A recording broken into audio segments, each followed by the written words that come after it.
επειδή υπάρχουν πάρα πολλοί άγνωστοι, υπάρχουν οικογένειες, έχουν πεθάνει, έχουν χαθεί στο Αιγαίο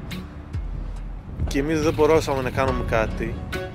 και τουλάχιστον αυτό το πράγμα που πρέπει να το κάνουμε είναι να τους κεδέψουμε με βάση αυτό που πιστεύουμε.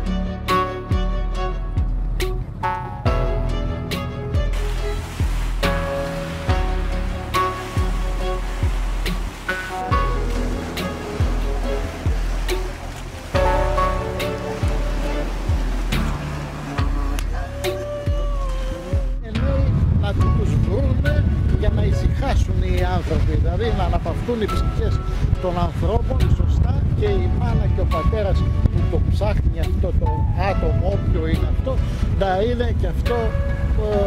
ήσυχο.